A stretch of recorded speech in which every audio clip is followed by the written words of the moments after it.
Welcome to The Explainer. Today, we're diving into a really simple but powerful framework. It's one that some people think explains pretty much every major fight we're having in our world right now, from politics to spirituality. And it all boils down to just one single question about how reality itself works. So let's start with a puzzle, one that feels, well, like a real paradox, right? On the one hand, you hear that we live in this super secular age, that God is dead. But then, on the other hand, how many times have you heard someone say, "Oh, I'm spiritual but not religious"? It's everywhere. So, how can we be both? How can our culture be ditching religion and embracing spirituality all at once?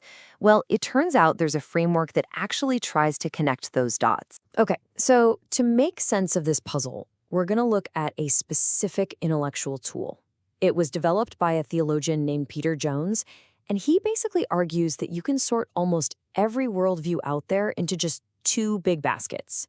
He calls them oneism and twoism, and the only thing that separates them is how you answer that one basic question about what reality really is. All right, let's dive into the first one.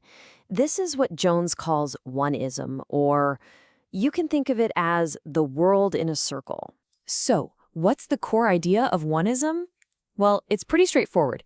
Everything, and I mean everything, is interconnected. It's all made of the same essential stuff. So there's no real deep down difference between you, me, a tree, the entire cosmos, or even God or the divine. It's all just one big, unified, self-creating thing. So how do you even picture an idea that big? Well, the go-to visual for oneism is a circle. And it's a perfect metaphor if you think about it. A circle has no beginning, no end, and it contains everything inside it.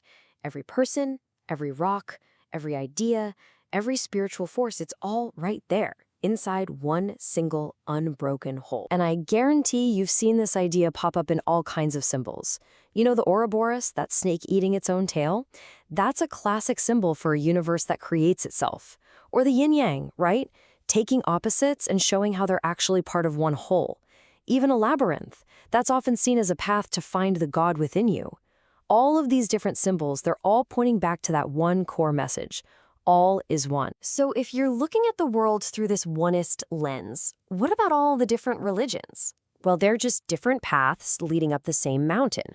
Or, to use the analogy Peter Jones uses, which I kind of love, they're just different slices of the same spiritual pizza pie.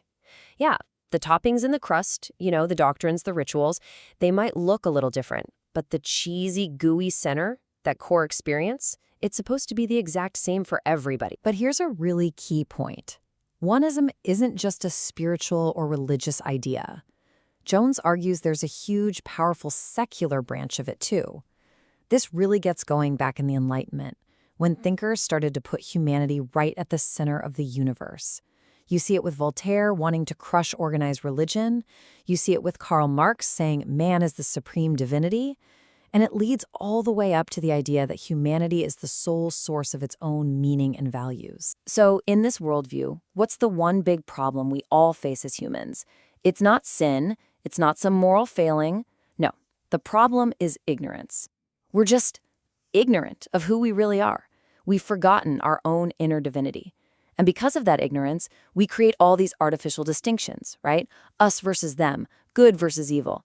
And that's what causes all the conflict in the world. Okay, so if the problem is ignorance and making distinctions, then the solution has to be enlightenment. You have to overcome that binary, logical way of thinking. And that's where practices like meditation or chanting come in. They're seen as tools to kind of short-circuit the logical mind, the part of you that's always drawing lines and making distinctions, so you can have a direct experience of that oneness that's underneath it all. All right, so that's oneism. Now let's flip the coin and look at the other side of this framework. This is twoism, and it paints a completely different picture of how reality works. And twoism isn't just a little different, it's the polar opposite of oneism. It says there is a hard, unbreakable line drawn right at the center of all existence.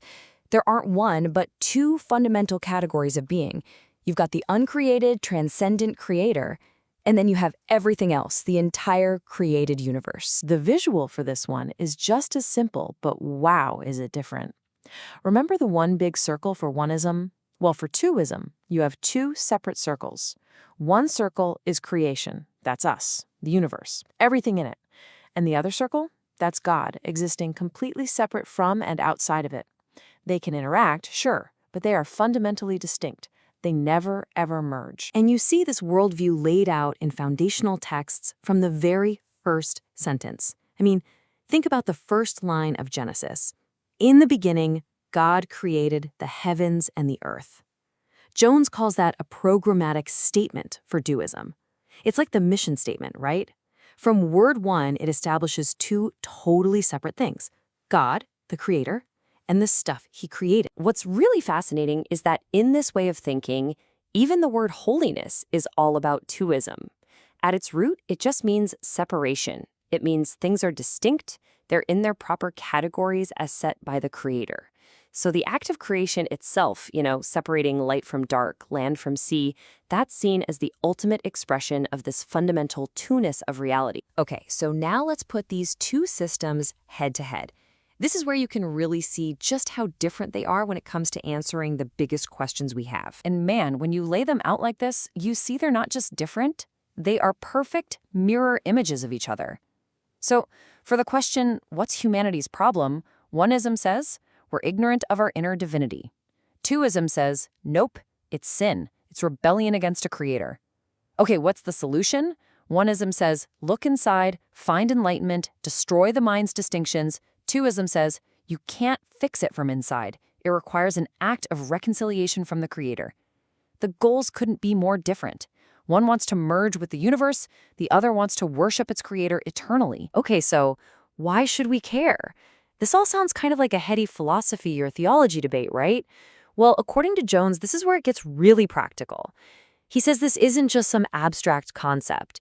He argues it's the invisible engine behind some of our biggest, most emotional, most heated arguments today. This is where the framework really comes alive. Let's take a modern debate, like the definition of male and female. A twoist view would see that as a fundamental, created distinction, something to be recognized and honored.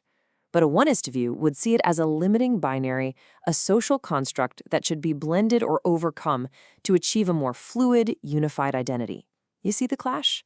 And it's argued that you can apply this exact same lens to fights over the meaning of family, where our rights come from, and even what truth is versus fake news. And that's really what this whole framework boils down to. Just two. Two basic operating systems for viewing the world. The theory is that so many of our crazy, complex cultural battles can be traced back to this one simple divide. It's a clash between a worldview that wants to erase distinctions to find unity and a worldview that believes those distinctions are real, essential, and meaningful. But of course, in the end, whether this framework is useful, well, that's up to you to decide.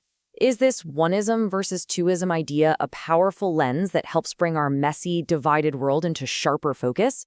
Or does trying to cram every complex idea into just one of two boxes end up oversimplifying things, leaving out all the important details? It's a really compelling tool, for sure. And it leaves us with one final thought to chew on. What are the tools that you use to make sense of it all?